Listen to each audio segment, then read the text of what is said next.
Morning, everyone, and welcome to your morning briefing for Thursday, April 24th, 2025. This is Robert standing in for Mike, and let's get started with Inside the Beltway. Yesterday, President Donald Trump issued an executive order revoking federal regulations from 1966 and 1973, which established what's called the disparate impact liability, and this is under Title VI of the Civil Rights Act. And this order also directs all federal agencies to deprioritize enforcement of these federal laws and regulations that rely on this disparate impact liability, and also look into the possibility that there are federal authorities that preempt any state level laws that rely on disparate impact. A disparate impact is a legal doctrine that underlines multiple lawsuits since the passage of the Civil Rights Act that have done things like eliminate any kind of job testing, including for federal jobs, civil service exams for federal jobs. The GOP launched the American Made Medicines Caucus today, and this is from Representatives Buddy Carter from Georgia, Claudia Tenney from New York, and Gus Bilirakis from here in Florida. And they announced they're going to launch the House American Made Medicines Caucus. And they said this caucus is going to focus on reshoring medication manufacturing and supply chains. The idea is to lessen U.S. dependence on foreign imports of active pharmaceutical ingredients and finished medications, which to me, this is a good sign for a focus on something that the U.S. is very vulnerable to, which is a supply chain disruption of key medicines from both China and India and a few other foreign importers into the United States from the region. And moving on, the DOJ yesterday unsealed an indictment against a high-ranking Trinidad Aragua member. This includes conspiracy to provide material support for a designated foreign terrorist organization. There's also an OD&I official, an Office of Director of National Intelligence official, that said that the FBI assesses that the Venezuelan government or officials within the Venezuelan government are likely to leverage TDA contacts in the U.S. to threaten, abduct, or kill Venezuelan nationals critical of the government in the next 6 to 18 months. It's not unusual for foreign governments to use these types of criminal or terrorist organization contacts as proxies to advance their foreign policy interests. Infamously, Iran does this with Hezbollah. China now does this through the triads, as we've talked about, have significantly infiltrated the legal and illegal drug markets in Northeast. North Korea also does this with criminal activities to fundraise, and Russia also has contacts with cyber criminal groups within Russia's borders. And they do this to expand these criminal networks, as China has done in the United States, to raise funds through criminal activity, and as we've reported on previously, and has been long known, target dissidents and foreign officials located in the United States. I think the FBI's assessment of Trinidad Aragua generally is likely more accurate than some other intelligence agencies. I think a few weeks ago it was reported, leaked, that most of the intelligence community said that Trinidad Aragua had zero contact or coordination with the Venezuelan government. But in that report, and a lot of the media reports on that, it was kind of buried that the FBI disagreed with that assessment. I think it's due to they have more extensive engagement with these criminal investigations of TDA presence in the United States. And as you can see on our map, these are the states where, based on publicly available information, there are reports of Trinidad Aragua presence. Moving on to our roll-ups for today. The Department of Interior is saying it will streamline permitting for domestic energy and critical mineral projects. And the idea is that they want a maximum of 28 days for the permitting process. Interior Secretary Doug Burgum said that this new expedited permitting review is going to cover crude oil, natural gas liquids, uranium, coal, biofuels, and critical minerals. And the Trump administration has fired more immigration judges, and this is in the Executive Office of Immigration Review at the Department of Justice. And this last week, they fired 8 more immigration judges, including 4 in California. And this is after the Executive Office of Immigration Review previously fired 24 immigration judges in February, and then 85 staff, including an additional 19 judges, took deferred resignations from the Trump administration. I think this is Trump clearly reshaping these immigration courts, which he has more direct control over because they fall under the executive branch. They're not an Article III court like the federal district courts or the Supreme Court. And I think the idea here is Trump wants to speed up deportations, and this is also in line with, I think, last week we covered this, the DOJ told these immigration judges to comb through their backlog to look for asylum cases that they could effectively summarily ordered deportations for. And I think Trump is clearing out Biden appointees who he might perceive have been holding up these deportation proceedings. Then moving on to the domestic side, Washington Governor Bob Ferguson signed the Washington House Bill 1321 on Monday, and this would give the governor authority to limit other states' National Guard units from entering Washington unless they are on federal Title X orders. And he said that Washington can't allow other states' National Guards to enforce policies that are against, quote, our core values. So in the announcement, he didn't explicitly mention immigration enforcement, but I think that's what this is for. It's intended to stop other states sending National Guard units to Washington to cooperate with law enforcement in enforcing federal immigration laws. And this is not unprecedented. There are other states that have similar laws, including Texas and I think Florida as well, that limit state orders to deploy to other states at the discretion of the governor. And then finally, on the domestic side, the New Mexico Supreme Court ruled that New Mexico State Judge Jose Cano cannot hold a judicial office or exercise any judicial authority in New Mexico. And this is after Cano resigned from his judgeship in March following a Department of Homeland Security arrest of a suspected Tren de Aragua member at Cano's home. All right, Jared, if you could come on and take us through your roll-up items, please. Absolutely. Australia is creating a strategic mineral reserve, and the Prime Minister was very he expressed that this is actually intended to break Australia's dependence on China and sell these minerals to allies to help them do the same thing, which Australia's got a pretty significant unmined reserve of almost all critical minerals. The Japanese and the Philippines as a state are expected to sign fuel, food, and supply and military information sharing agreements next week during the Japanese Prime Minister's visit to the Philippines. And the International Atomic Energy Agency is received approval from the Iranian government to send a technical team in to start discussing reinstalling surveillance cameras at nuclear sites. And in the meantime, U.S. Secretary of State Rubio said that Iran could potentially have nuclear energy after the negotiations. He said there is a peaceful path to this. I think this all points towards a positive outlook on the nuclear negotiations going forward. All right, thank you for that, Jared. Let's move on to our warning items for today. And first, on the domestic side, a dozen Democrat-controlled states, this includes New York, Illinois, Nevada, and other states outlined on the map that we were presenting for you, they filed a lawsuit in the U.S. Court of International Trade in New York, and they're alleging that the Trump administration illegally bypassed Congress to implement global tariffs using emergency powers. And this is after a lawsuit I think we covered a couple of weeks ago where California filed a lawsuit in federal courts trying to block Trump's tariffs. You know, we had an audience question yesterday about balkanization and, you know, what kind of timeline we're looking at. I think what we're likely to see, as this is an indicator of, is more of this blue state, red state coalition dynamic over the next few years where, you know, we see blue states opposing a GOP-controlled White House and Congress and vice versa, as we saw during the Biden administration with the red state coalition. I think this will come long before any kind of balkanization of the United States. That Supreme Court decision on the 15th of May, or the Supreme Court oral argument on May 15th, if they do limit or block these district courts from using nationwide injunctions to block executive branch policies, I think this could accelerate the blue and red state coalition dynamic, because it's going to isolate some of these legal decisions between blue and red states. I think put more pressure on the Supreme Court to rule on political conflicts between the red and blue state coalitions. All right, Jared, if you can come on and take us through your warning item, please. Yes. So, made lots of news yesterday.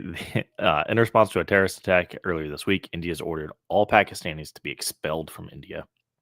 They've recalled numerous diplomats and ambassadorial military advisors, as well as telling the Pakistani embassy that their military advisors have 1 week to leave. They are officially persona non grata, and they shut down the India-Pakistan border. And finally, the biggest news out of it, they declared that they would suspend the Indus Water Treaty, which is a sharing agreement for the Indus River that feeds both Pakistan and India. Pakistan, in response, has canceled trade, canceled all visas for Indians, and shut down airspace to Indian-owned or operated airlines. Now, I think probably the biggest thing to come out of this is that former Indian officials who would have knowledge of what the Indian military is doing, they were policy advisors, they're claiming that the Indian military believes it can respond to the attack kinetically without escalating to a nuclear war. That's pretty significant. Obviously, there's both nuclear states, and that's what's on everybody's mind is could this escalate to a nuclear war? So, quick history lesson: since the nations both gained nuclear weapons by 1999, there have been 5 cross-border clashes. This chart here stops at 2020, but there was one in 2021. Now, 4 of these have been just skirmishes over disputed territory, and Pakistan is the only state of these 2 that has a first use policy, but it limits it to imminent nuclear attack or a failure to repel an invasion. Now, the invasions, that hasn't happened since 1974. That was the last time, and nobody had nuclear weapons at that point. Nobody, Pakistan or India. Yeah, this is really concerning to me just because there's this idea that this could upend. So I think the assumption of nuclear doctrine for most of the nuclear powers, including the United States, is that there's no such thing as a limited nuclear exchange, right? Like because of mutually assured destruction. Once someone launches, it's assumed if it's what would normally be a nuclear weapon delivery vehicle, it's assumed it is nuclear, and then everyone launches. And this is concerning to me, not just because of the possibility of escalation, but there was a study I read last night from 2020 talking about the impacts of a limited nuclear exchange between Pakistan and India on agriculture. And I've seen a lot of criticism of the nuclear winter idea, but this was I think a much more rigorous study looking at a much more limited exchange, and basically said that this could lead to a major impact on trade and agriculture, and we could see something like a repeat of the Arabs, at least regionally, out of Pakistan and India, a repeat of the Arab Spring, mass immigration movements out of the area. Yeah, I do want to point out that only India has not invaded Pakistan since Pakistan gained nukes. And the last time that they massed troops on the border, they just shot at each other from across the border. So I think the likelihood of this escalating to nuclear war remains low. But on the note of a regional or a limited nuclear war, looking at the broader picture for how this affects international relations as well.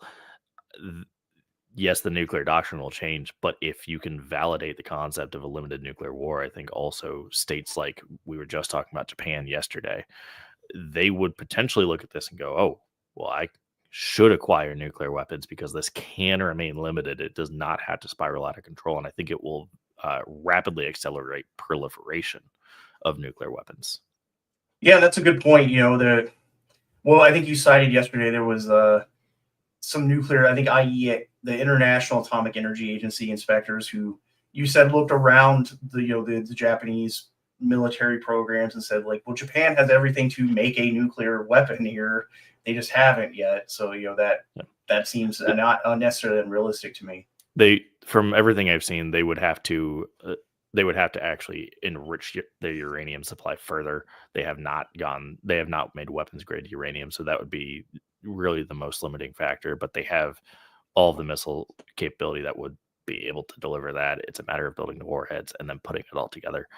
I think, if I remember right, the estimate was under a year potential, but it's not just Japan to worry about. You've also got South Korea. We were just talking yesterday about how Australia is looking at the possibility of nuclear war.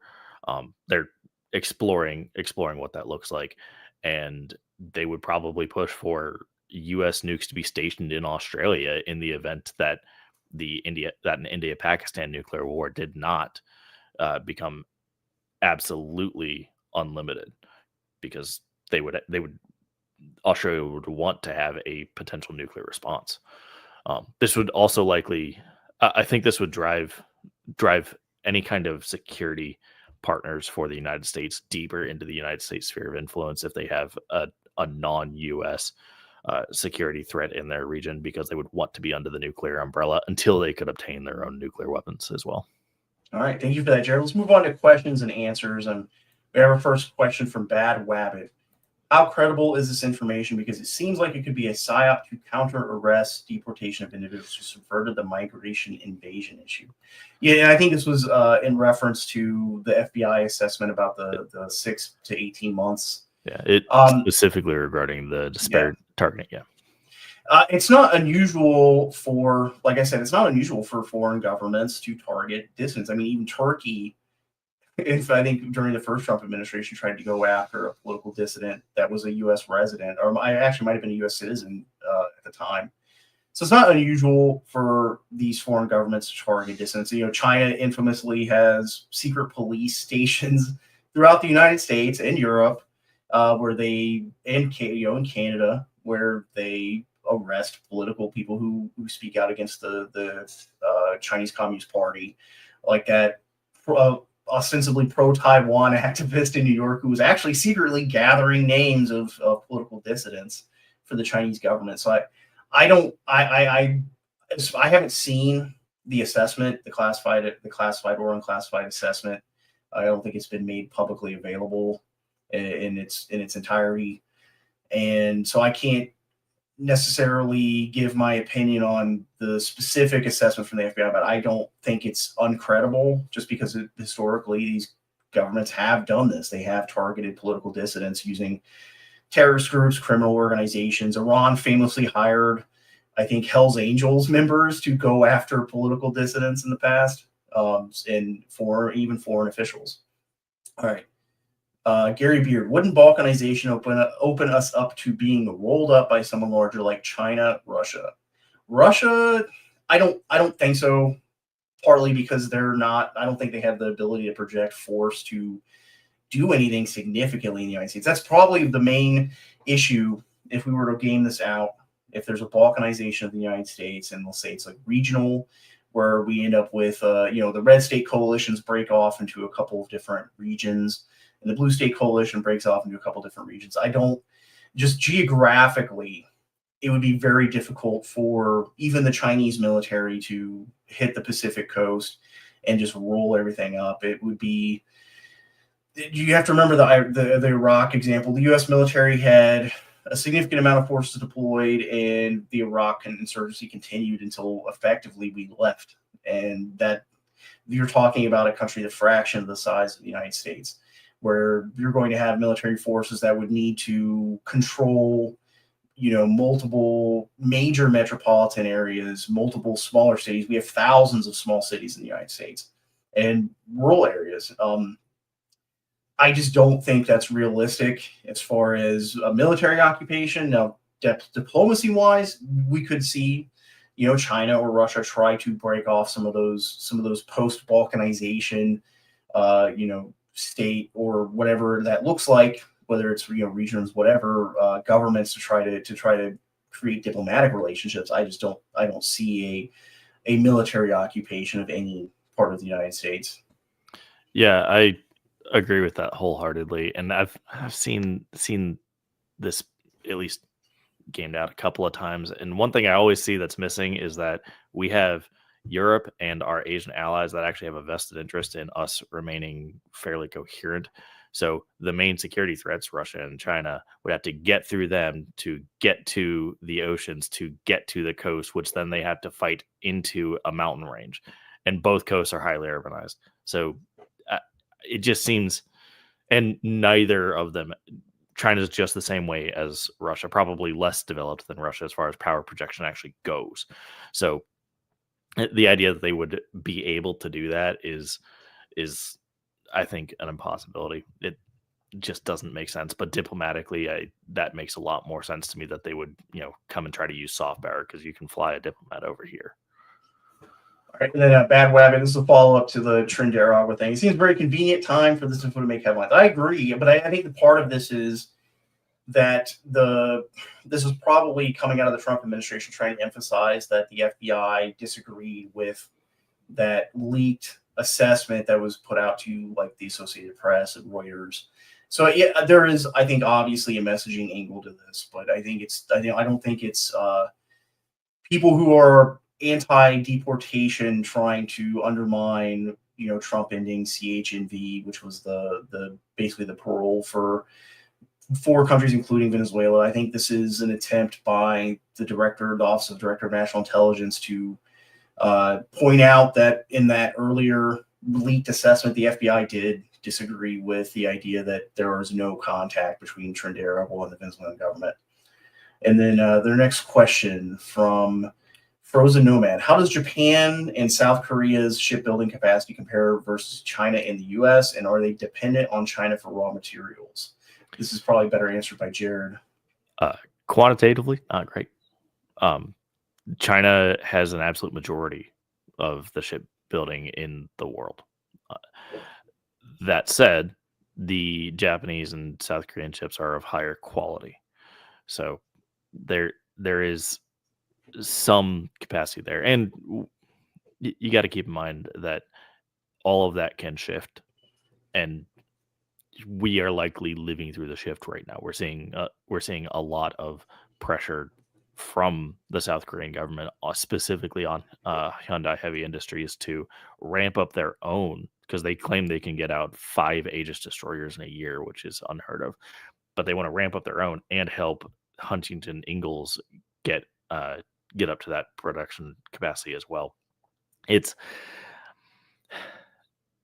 an uphill battle, but we could see them actually upend that, I think, in the next few years. As far as dependent on raw materials, there is some dependency, but I was looking into South Korean steel, and it looks like they do produce a fair amount of their own steel, which does help with the ability to maintain a shipbuilding capacity in the event of war. Yeah, I think that's the point. It's something I've been consistent on since the U.S. Trade Representative announced that port call rule, where now they're saying Chinese super tankers could have to pay more than $5 million per port call. The point of that policy, my assessment is that they're trying to get exactly this. They're trying to reverse that shipbuilding capacity dynamic, because China has done with shipbuilding as they have done with many other industries, where they've subsidized it in order to gain market share. And the U.S. is trying to reverse that by basically penalizing any non-Chinese importers that use these Chinese-made ships. As far, I think, as I said earlier this week, I think that is working already. Like, before it actually went into effect, and almost as soon as it was announced that they were investigating this potential rule, some of these international shippers already started reconfiguring their fleets basically to avoid any Chinese-made ships making U.S. port calls. And I don't expect, I expect, it's not going to be immediate, but I think we'll see more of these international shipping companies, buying more U.S. or South Korean or non-Chinese made ships. And, China's shipbuilding industry would probably take a little bit of a hit on that, which they've already done. The sales of used and new manufactured Chinese shipping, cargo ships and tankers has already dropped. All right. There's a couple comments here about China and California. So Bad Wabbit says, look what's going on the West Coast now, including how Newsom greeted Xi last year. And Ben says Russia, China don't have to invade, just continue by political influence. Yeah, I agree. I think if you're thinking about a balkanization scenario and a foreign adversary trying to influence the post-balkanization states, that's the more likely path, is building diplomatic relationships. It's not a military invasion. And I agree. I think Frozen Nomad said this, that the Xi visit last year, where Gavin Newsom miraculously cleaned up San Francisco ahead of that. It was either San Francisco or San Diego. I forget if he went to the state capital. San Francisco. Yeah, so he went to the real state capital. Honestly, that's the center of California politics, is San Francisco, not San Diego.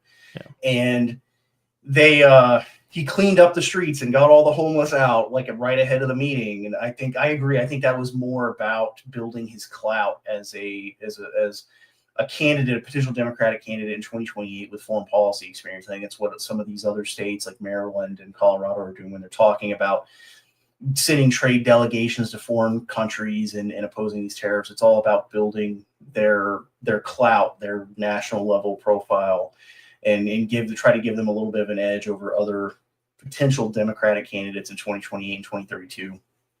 Well, one other severely limiting factor on even the diplomatic push that could potentially happen, speaking in this hypothetical, is they have to figure out what they're going to do about a reserve currency. Because in this scenario, the U.S. is effectively gone, or at least stepped down. There's not necessarily going to be a unified currency running out, and everybody runs off the dollar. Yeah, and this is also explicitly talking about open diplomatic relationship building. Obviously, China already engages in espionage and influence activities in the United States. They're, I think, ahead of the 2020 election, it was, there were many newspapers, especially in the Midwest, that just straight published Chinese propaganda in op-eds, where they were paid to publish these op-eds written by Chinese officials. All right, moving on to Jonathan Snodgrass. Any new word about the 180,000 rounds of .308 by 2 Mexican illegals? I don't have anything new on that. It's so that there's this big push about how the cartels, they smuggle a lot of guns out of the United States into Mexico. That's true in a sense, but if I remember correctly, there was this 2012 ATF report where most of the weapons tested that were traced back to the United States were only a fraction of all of the weapons taken by the cartels. Like, most of what they get was stolen from the military or smuggled in, like arms that are not legal for public sale without, a higher level of scrutiny in the United States, that they were getting in through their southern border or just straight stealing from Mexican military armories. All right, bad weapon. There's been talk in the app regarding the population of China being much less than what they are projecting. Could you talk a little bit about that point? We've talked about that actually outside of the show, and I think there's some compelling argument that China is overstating its overall national population. Yes, I've seen some estimates as low as 300 million, which I think are ridiculous. Just you're telling me they're lying about 1 billion people. That said, if it's, I think there's probably some veracity to it, but that doesn't have to be extreme. China claims to have 1.4 billion people. If they have miscounted even, then you might see 1.3, 1.2 billion. But even then, like, you don't. I think population numbers are probably a lot harder to actually find than what the average person thinks. Like, doing an actual head count of a nation is an enormous undertaking. That's probably why we only do it once every 10 years. Well, even then, here in the United States, if I remember correctly, it's not an actual, like, there's census workers don't go to every household and count every single person. It's basically it's extrapolated from a sample size. So, like, we don't necessarily know with 100% accuracy and precision what the actual population of the United States is and what the demographic breakdowns are. It's all based on extrapolation from sample sizes, which can have errors. All right. Next, from Coleman Ranch. Doesn't the U.S. nuclear umbrella, in effect, extend to Australia as well as Japan? As far as strategic weapons, our land-based Minuteman IIIs and our Trident SLBMs can well cover China. Okay. I'll speak on the nuclear umbrella. So we just recently had a reconfirmation that South Korea and Japan are indeed under the nuclear umbrella. Australia should be under the nuclear umbrella. However, currently treating that as a question mark because the Australian Strategic Policy Institute, which we covered yesterday, is itself treating the U.S. nuclear umbrella as a question mark. They for whatever reason don't know 100% that they will be covered by it. That, I think, is doubtful, and it may just be that they're treating it that way for an unstated goal of, okay, well, do we need to develop our own weapons? It probably does extend to Australia, even in practice, if it's not said in writing. All right, and then our last question for today from Ben T. Are conventional service navies as relevant today as they were 80 years ago? How will the ability to project power change in the future? I'll let Jared answer this first, since he's the Navy guy. Yeah, absolutely. The conventional navies, I think a conventional Navy is never really going to go away. And I don't say that as just, I am emotionally attached to the Navy, but how else are you going to protect power over 3/4 of the earth? You need it. I think the structure of the navies are likely to change. Um, Russia's been restructuring away from air dominance and high capacity surface combatants like destroyers and cruisers down to corvettes, frigates, and submarines. I think that's the way the future is going to go, because more small class uh, ships like frigates and corvettes can effectively compete with your battleships and cruisers and destroyers. At the end of the day, if you can get a missile hit into one of those ships, you're probably disabling that ship. So it makes more sense to have a lot more smaller ships that have a similar capability, even if not in total capacity. That said, I do think that there will end up being a shift to unmanned systems, so as support networks to a capital ship. So think of the same kind of structure as like the carrier strike group, where you have the carrier in the center and then you have all of your destroyers and cruisers around it. I think that's going to be the model going forward, is you have a probably destroyer class with a couple of frigates and a whole host of missile capable unmanned surface vessels. Well, in the broader grand strategy perspective, dust off my master's degree, they, definitionally a hegemon, regionally, globally, what have you, they control the global commons. And that generally means the seas, right? Because they need to protect trade from either foreign adversary interference or piracy.